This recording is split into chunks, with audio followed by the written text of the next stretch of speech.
Hello, welcome everybody. I see there are still people joining us, but I'm going to start. So thank you for joining us today and welcome to this Howard League for Penal Reform event. I'm Frances Crook, I'm the Chief Executive of the Howard League for Penal Reform. And this is a special week for us. It's a centenary week. We're celebrating the formation of the Howard League for Penal Reform, which was the joining of two organisations, the Howard Association and the Penal Reform League in 1921. So we're hosting some guest blogs from people, from eminent people who'll comment on our history and on our work, partly to abolish capital punishment and some of the key players in the life of the Howard League. But we're starting and we're launching with an event talking to Professor David Wilson, who will be well known to everybody, who is a polymath, the word of the day, who has written extensively on the penal system, penal reform, been a prison governor, a university teacher, a TV presenter, and most importantly, vice chair of the Board of Trustees of the Howard League for Penal Reform. So David, well, I'm going to start off with why on earth become a prison governor? What was it that led you to that career choice? Okay, well, firstly, happy birthday, the Howard League, 100 years old. Rugby is the short answer to the question. And I played rugby and I was a winger. And wingers at rugby have to be very quick. And of course, if they're very quick and get caught, the forwards often try and harm them. And I played in one particular game at university and I got caught by the forwards, and one of the forwards behaved appallingly towards me. And when we both got up off the floor, off the ground, I punched him and I broke his nose. And afterwards, everybody was saying, oh, well done. You know, we both got sent off for fighting, but everybody was saying, oh, well done. And he shook my hand and all those kinds of things. But that same week in the town where my university was located, a young man got sent to prison. And the report in the local paper about what he had done was that he had punched somebody outside a pub when they were all being thrown out of the pub. And he got sent to Borstal. And I wanted to know why my violence in the context of a rugby field was seen in a different way from his violence, which was no worse than anything that I had done, why his violence demanded a custodial sentence. And so it was that kind of political, philosophical point. You know, I didn't study criminology as an undergraduate or as a PhD student. I studied history and philosophy, but it was that philosophical point that made me think very carefully about how does this happen? Is this right for it to happen in this way? And therefore, what responsibility do I have to try and make this work better, differently, to change things up? And so I did the civil service exams. In those days, you could be recruited directly as an assistant governor under training. And mostly that scheme existed to allow retired army personnel to join the prison service as assistant governors, but they would also occasionally take some bright young men and women from university. And so I applied, and so I literally did my PhD viva on the Friday, and on the Monday, I was the assistant governor under training at Wormwood Scrubs. I want to talk a bit about Scotland, because obviously you are a Scot. Because in Scotland, when you're talking about changing things, there was, of course, the very famous attempt to make things quite different with the Barlinnie Special Unit, which was the second prison I ever visited some 40 years ago, and which was one of the very few successful, I suppose if you can say, prison experiments ever. And the unit was an artistic, for those who don't know, it was an artistic community, and also a therapeutic environment for Scotland's most violent and dangerous men, who had until then been held in cages. But looking back over that, why was the Barlinnie Special Unit, the experiment, closed? Why is it we haven't learned that? I'm going to come on to other prisons, obviously, but that really, the Barlinnie Special Unit really affected me when I went there and saw men creating the most beautiful sculptures and then going on afterwards to be sculptors, to be artists, and to be pillars of the community. Why did we learn that lesson? And so I think I should preface my answer by two things. Firstly, although I am Scottish, as you can tell from my lovely Glaswegian accent, I spent all of my career in England. I was never involved in the Scottish prison service.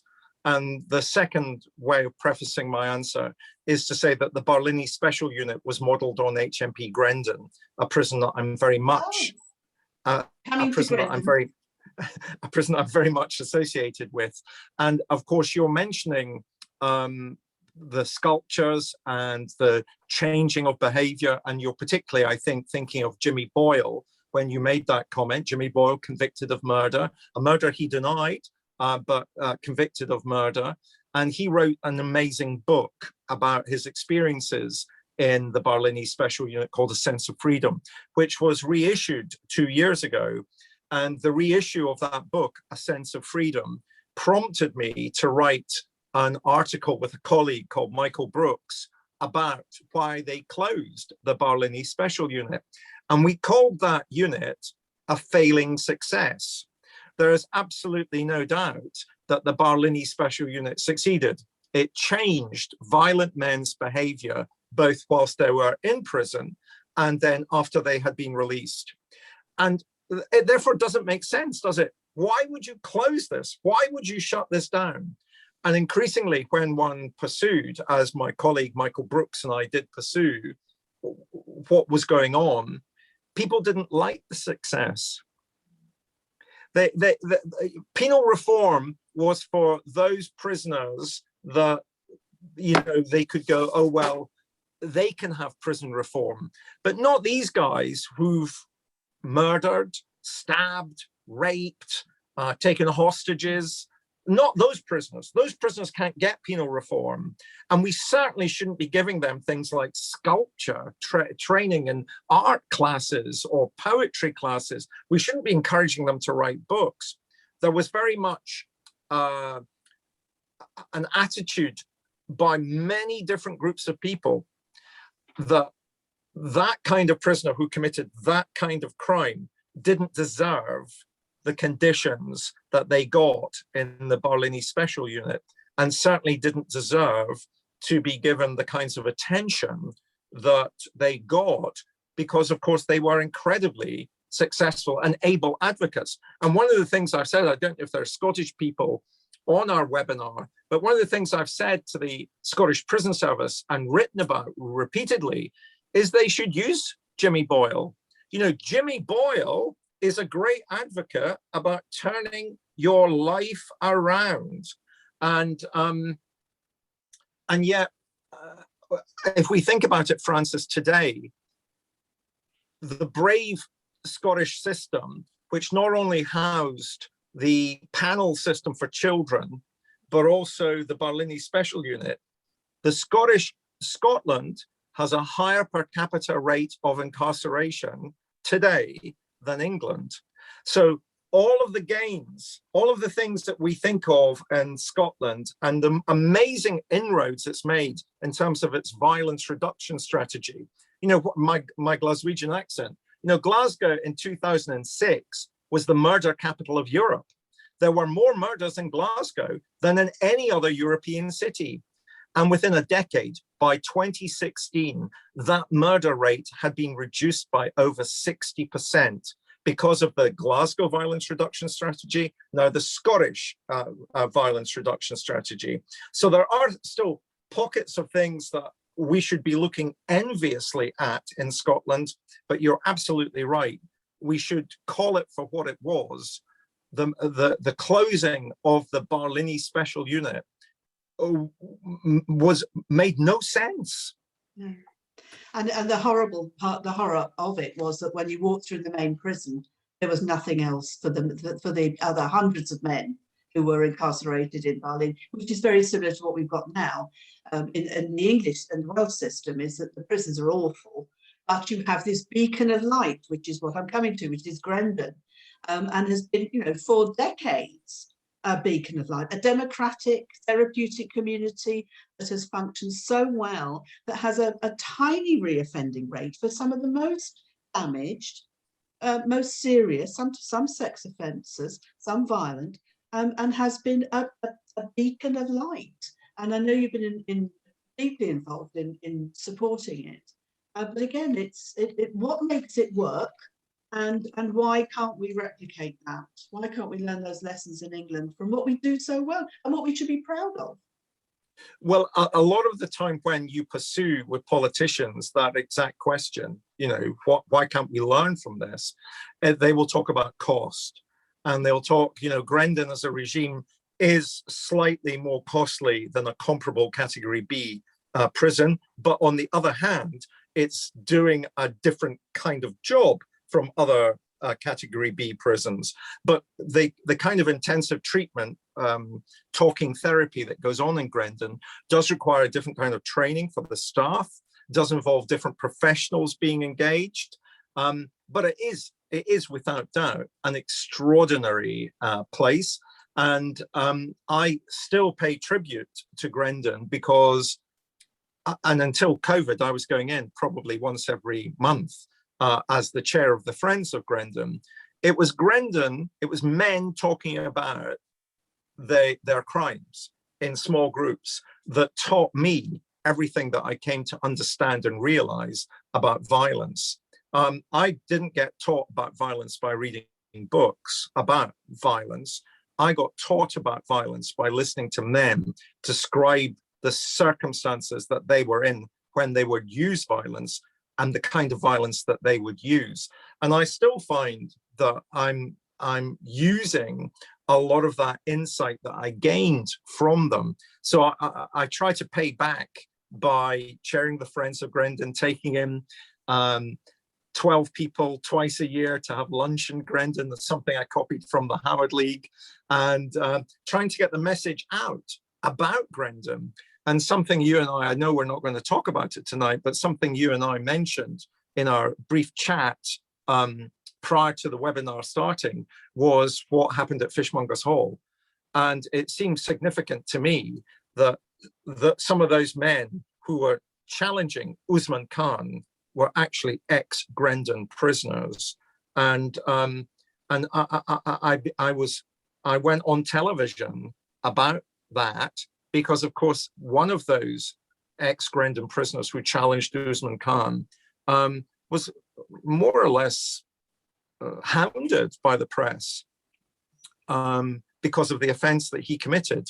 And so there was that sense in which, yeah, you're absolutely right. That man did create a victim, and it's important to acknowledge that victim and for him to be punished and to make amends and to repair damage as much as he's able.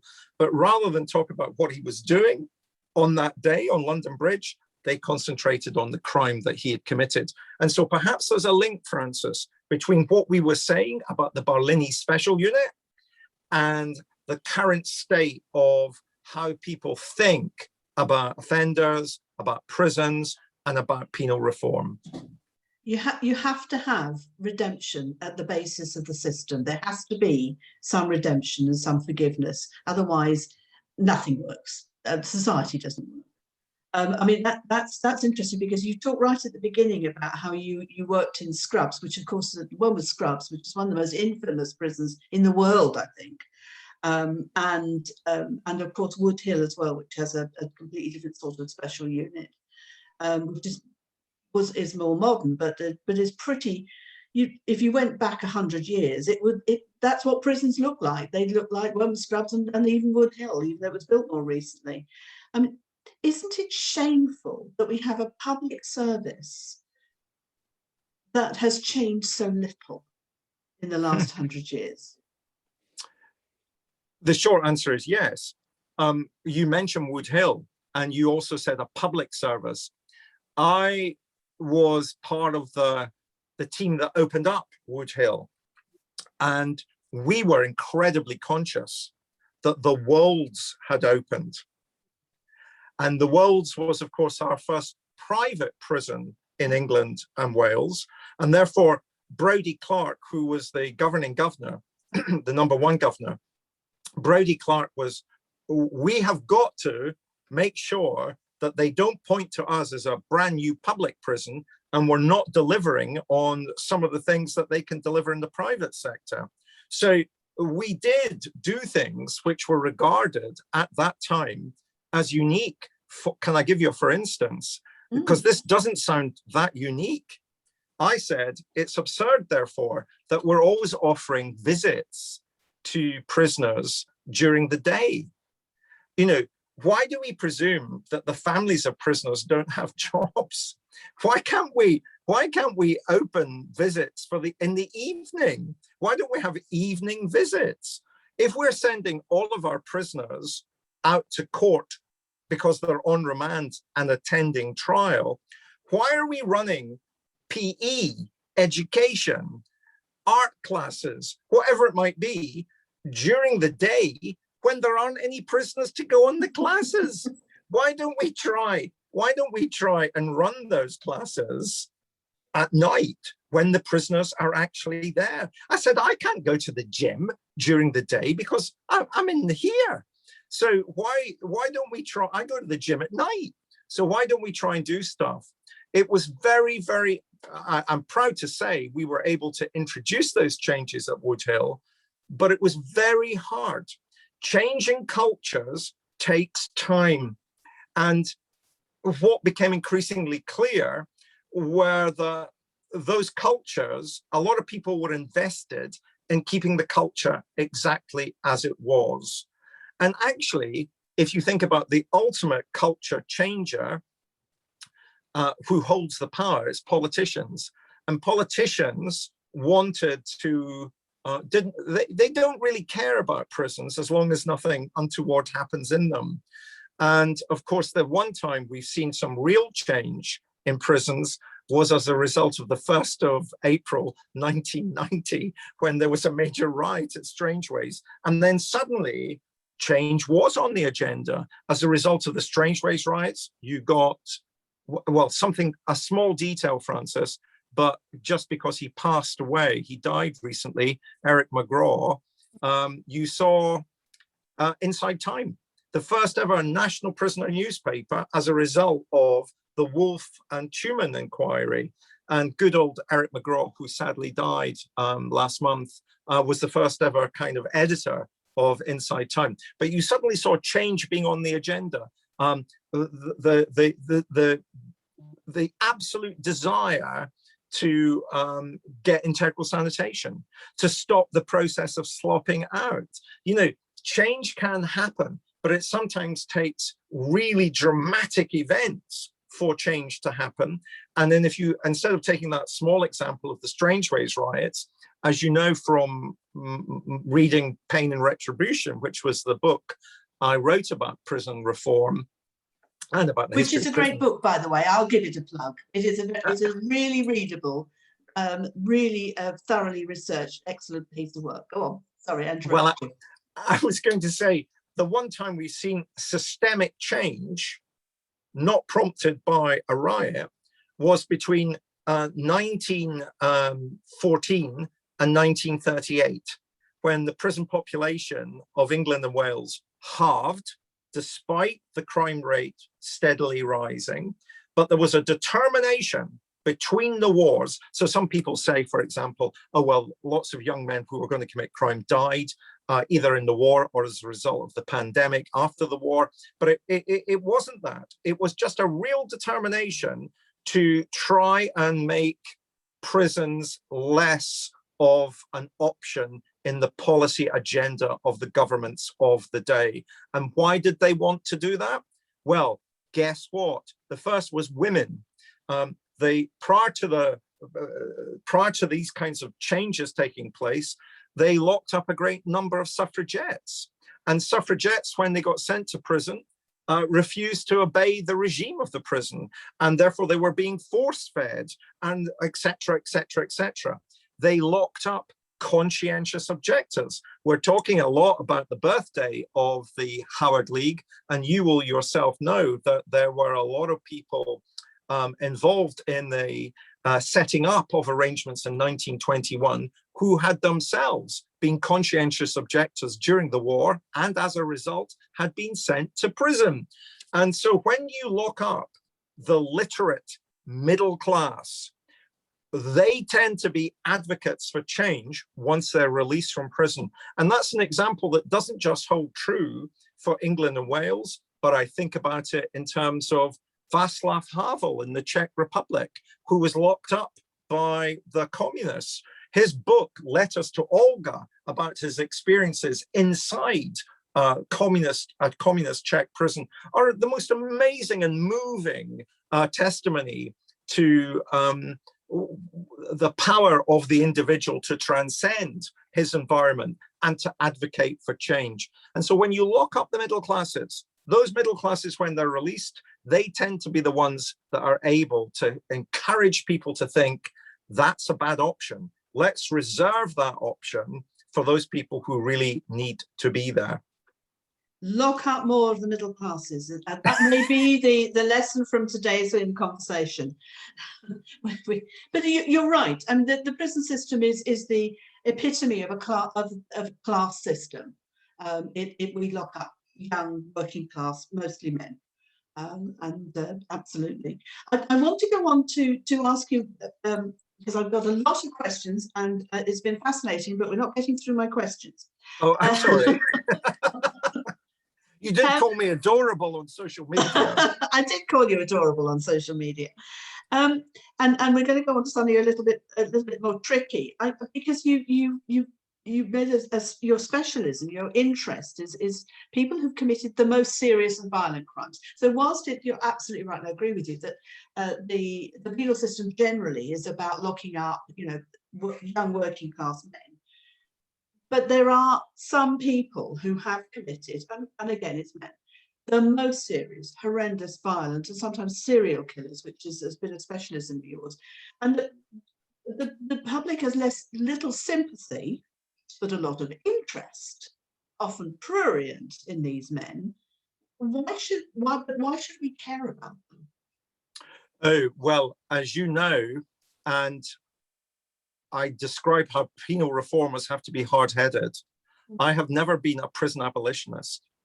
I always believe that there are a group of people who truly, genuinely need to be locked up for your safety, for my safety, for my kids' safety, for my neighbor's safety, for my neighbor's children's safety. So I've never been somebody that says, oh, you can just wave a magic wand and imagine that there can be a society in which there are no prisons. I believe that there has to be some appropriate intervention in the lives of those kinds of people, and we should not balk at the idea of saying that prison is the right option for that kind of person who does those kinds of things. One of the things in terms of my research, as you know, I mean, I've worked with a number of serial killers, and at Wormwood Scrubs, famously, I worked with Dennis Nielsen, and it was that experience of working with Nielsen and Nielsen continuing to write to me that I realized that any attempt at understanding the phenomenon of serial murder from the perspective of what might have motivated the serial killer was doomed to failure. My work with these kinds of men is that it doesn't matter what's going on inside their head at all. So rather than take that American FBI approach, I've championed an approach which says, don't look at the serial killer, look at who the serial killer can kill. And in our country, serial killers overwhelmingly, not 100%, but overwhelmingly have only targeted 5 groups of people. And women dominate 4 of those groups. And there's only one group of men who overwhelmingly gets targeted by serial killers. And that group of men are gay men. And if you look at the two groups of women who are targeted most regularly, it's sex workers and women over the age of 60. And of course, since I've reached 60, I no longer think of that as being elderly, but I talk about, and therefore, but if you take the point about what is it that's owned by gay men, the women over the age of 60 and sex workers, is that they've got vulnerabilities, different vulnerabilities. Gay men have vulnerabilities because of homophobia, because of not getting the same level of policing that they deserve when they're attacked. And remember, a number of young men escaped Dennis Nielsen's attentions and reported him to the police and were not treated seriously. What links sex workers and the numbers of serial killers who attack sex workers? Well, they're not, well, so what if they get attacked? So what if they get raped? Can you rape a sex worker? So what if they get killed? They're not treated, the violence that's part and patterns of their lives is not treated seriously. And ultimately, if we think about the elderly, and I'm using that term loosely, the elderly in our society are voiceless. Until COVID-19 hit, did anybody ever debate the conditions in which people over the age of 65, the retirement age, were living and working within? Did anybody give them a voice? Did anybody think, well, that's wrong? And so if you really want to do something about serial murder, this has been the theme in my TV work and also in my academic work, is we can reduce the incidence of serial murder by challenging homophobia, by having a grown-up debate about sex work in this country, and by giving a voice to the people in our community who are so often ignored and silenced, and that is the elderly. A completely different way of looking at victims to, of course, what the government does, which is to pick on individual, very noisy victims and change laws according to those victims. I mean, who obviously deserve sympathy and support, but it's a different way of looking at crime and victims. It's really interesting, and of course, but when you're doing all this work with people in high security prisons, when you're looking at the way that they're treated in prisons and the way that we treat them as a society, the people who have to do that are prison officers who basically have not changed in the last 100 years, who are still screws. They're called screws, and you know, and what the Howard League has suggested is one of the ways that you can make prisons more effective and better is to change the way that we have prison officers. So they could be, for example, vocationally qualified, like a nurse. It would have to be a proper training and degree, so that they wouldn't look like the warders of 100 years ago. And you were at one time in charge of prisoner officer training, and you didn't actually achieve this. Properly qualified prison officers, they're only given a few weeks training and they don't have to be able to read and write. This is absolutely disastrous. I think I resigned. That is true. I think I left the prison service. When I was the head of prison officer training, to become a prison officer, you had 14 weeks training. It's now down to 7. And so my goal when I was in that role was to adopt the Norwegian model, where prison officers in Norway are given a 2-year social work qualification. And I always tried to get our politicians to look to the east, to the Scandinavian countries, but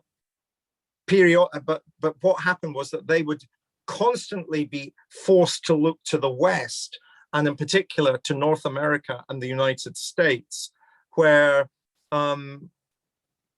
whenever there was a kind of problem in the penal system, they would tend to focus on what the Americans were doing as opposed to what the Scandinavians or our European neighbors were doing.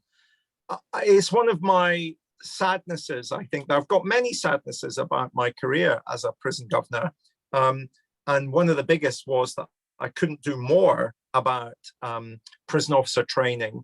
But since leaving the prison service and becoming an academic, or whatever it is that I do, a polymath does, I've spoken at the National POA conference on a couple of occasions, just trying to advocate for what I've consistently said and what you've just said. Why don't we introduce a university? You know, my sisters are nurses. All three of my sisters are nurses. And none of them had to go to university, but they had to do a vocational training. And now, of course, they then had to do a conversion course from their vocational training to doing a university degree. And I don't see why we can't have prison officers do the same kind of process. Absolutely. There's absolutely nothing stopping that, just political will. And, you know, I think prison officers would welcome that. Prison officers often feel rather stigmatized and ignored and undervalued because, of course, those high prison walls, Francis, don't just keep the prisoners in, they keep the public out. And whilst there's a lot more sympathy for police officers because the public see the police officer, you know, rushing to an accident or to a crisis with their blue lights flashing, and they have body cams that record their interactions with the public. That's not what you get with prison officers. In fact, I've said that the biggest value to penal reform over the last 3 years has been smuggled mobile phone footage that prisoners have taken, because that shows the reality as opposed to the spin that one hears about prisons. That shows you how many staff are on that landing, how much control is going on that landing, who's in charge. Well, it's not the prison officers, it's the prisoners, and which prisoners are in charge. So I think that, I mean, we're in danger of depressing each other. That's the problem. Oh, I do depression. I depress on a massive scale. I mean, interesting you say about the POA. I was invited to go and speak at a POA national conference, and they refused to hear me. And in fact, the chairman of the time, Colin Moses, lovely man, who tried to defend me, they threatened a vote of no confidence in him. So I never got to speak to the POA because they wouldn't listen. They didn't want to listen. Well, the last time I went, it was the who was the shadow chancellor of the Exchequer for Labour? I don't know, several. Oh, who was his name will come back, but they refused to let him speak. Yeah. Oh well, that's all right. I'm in good company then. Why did you resign from the prison service? I had been asked by the Council of Europe to be one of a delegation to go out and advise the new democratic government of Albania about their penal system. If you know a little bit about European history, Albania had been a Maoist dictatorship under this incredible, horrendous man called Enver Hoxha. And Hoxha dies, and Albania emerges blinking into the European sunlight and thinks we need help from the European Union. So help for their prisons was going to come in the shape of this delegation of experts going over to advise the Albanian government about how it set up a democratic penal system in the wake of Hoxha disappearing. And I have to say, I flew out in the middle of a riot. I landed in Tirana, the capital of Albania, when there was a riot going on. And I thought, oh my gosh, this is really mind-blowing. But I got to see a couple of their prisons, and the mantra that I was supposed to give in England was security, security, security. And I walked into the first Albanian prison, and it was like a breath of fresh air. Not because they had great resources, not because they didn't. They had been peasants in a dictatorship. But if you're in a dictatorship, Francis, on Monday, you might be flavor of the week. But by Friday, the dictator might have fallen out with you and you get sent to prison. And so there was a real fluidity between the outside and the inside. They had lots of working out schemes. Families could come in and bring food. There were real schemes about training going on. And I thought, you know, am I going to advise these people that these are bad ideas? Am I going to tell them they just have to think more about their security? And I thought, I don't think that's right. And so I flew back from Tirana at the end of the visit, wrote the report, and I resigned. Fantastic. And then you went on to teach. You've been an academic and a television presenter since, and of course you were a trustee at the Howard League. What's been your interest? Why did you join, get involved in the voluntary sector stuff and the Howard League? What triggered that? Although I think we may have headhunted you. I'd always had an association with the Howard Journal. Because of course I joined the prison service as an assistant governor as Dr. Wilson. So I had this academic background, this strange background. And the way that I could keep that academic background going was to have an association with the Howard Journal. So we would meet periodically as a result of the journal. And then gradually it became clear I should probably be involved more formally with the policy side of the league, and that's why I wanted to join. But I mean, quite apart from the league, as you know, I was also involved with New Bridge, and I do the Friends of Grendon now. I still do New Bridge, but sadly, I'm too old now to do the Howard League. We're all moving on. We're all leaving. Indeed. You will be sorely missed, you wonderful woman. So it was those kinds of things. And, you know, at the end of the day, you know, these are so difficult things to say, but I'm truly a Presbyterian. I was brought up in a Presbyterian household. If you cut me, it's going to say Presbyterian. But, you know, I was brought up to believe you try and make the world a better place, that your responsibility is to think of other people who are less fortunate, and there are no people less fortunate, I think, in our society than those who are deprived of their liberty. And so it came from some of those familial religious beliefs that were drummed into me as a little boy, and I still to this day have those beliefs. I still believe passionately in justice.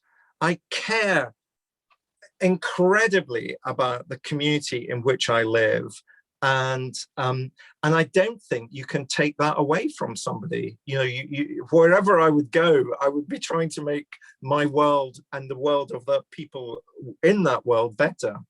That's a really important word used about the responsibility to do something about your community or making the world a better place. I absolutely agree with you, and I share that view. Not having a Presbyterian background at all, I still share the view. No, my background's completely different. How do you think organisations like the Howard League can or should make a difference? What should we be looking at for the next 100 years? What should we be concentrating on? Firstly, let me say, I thought the most successful campaign that the Howard League ever ran is the Shelfie. The Shelfie was just the right tactic at the right moment with the right sense of how absurd can this man be. When they tried to ban books, Francis, they tried to ban books. And I thought the Shelfie was the most perfect example. And for those people who are listening who don't know, we would all be encouraged to take a selfie of our bookcase and post it saying, the Shelfies, here's my Shelfie. Do you know they're banning books in prison? Anyway, I think for the next 100 years that you've got to concentrate on some of the things that we've been trying to do for the last 100 years, because our prison numbers are still too high in comparison to our European neighbours. Prisons are still very much not central, a central policy issue in government. As long as nothing untoward happens in prisons, they're out of sight, out of mind. We've got to get the public far more interested in what goes on inside our prisons. And You know, I've sometimes joked, but with a, the joke hides a reality. I've sometimes joked that it's easier for me to get access to prisons in Putin's Russia than it has been to get access to jails in this country, because, you know, the prison service press office is a very tight machine that kind of keeps ideas out of thinking. So we've got to get the public much more interested in what goes on in prison, because ultimately, this day, as we are speaking, there are more people locked up in jails in England and Wales than in France, than in Germany, than in Italy, Spain, Portugal, you name the European country. We lock up more of our population, not because we're any more criminogenic, but because we choose to do so. We are no more criminogenic than the French, the Germans, the Swedes, the Norwegians. It's just we choose to imprison lots more of our population for comparable offences earlier in their so-called criminal career. And until we can break that, until we can start getting people to see that is it's a false logic, then we're going to be struggling. The League will be struggling to make the inroads that it wants to make.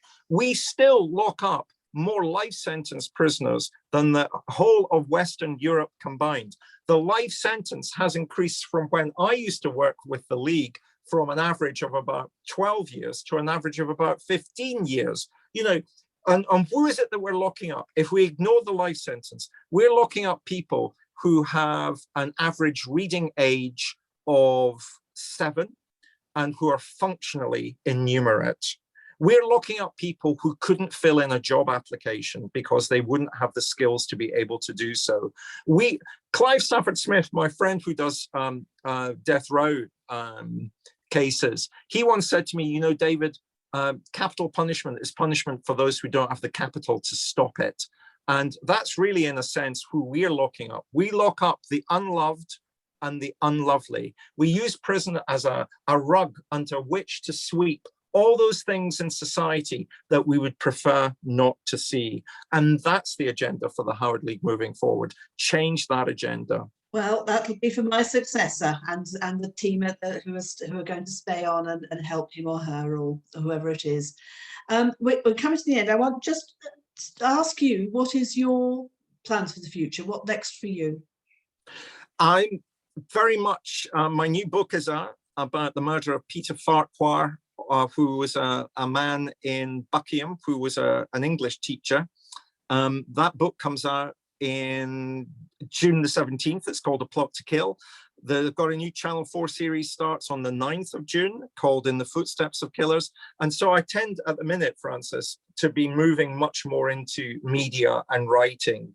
And I intend to keep doing that. I intend to, as long as I've got a voice, I want to kind of use that voice as much as I possibly can to advocate for some of the things that you and I have been discussing. And can I just say, it was one of my pleasures. One of my life pleasures was working for the Howard League because of everything that the Howard League stands for. But most important of all, it was because you are a wonderful woman. And you know I dedicated my book to you. And I said, you are my generation's Elizabeth Fry.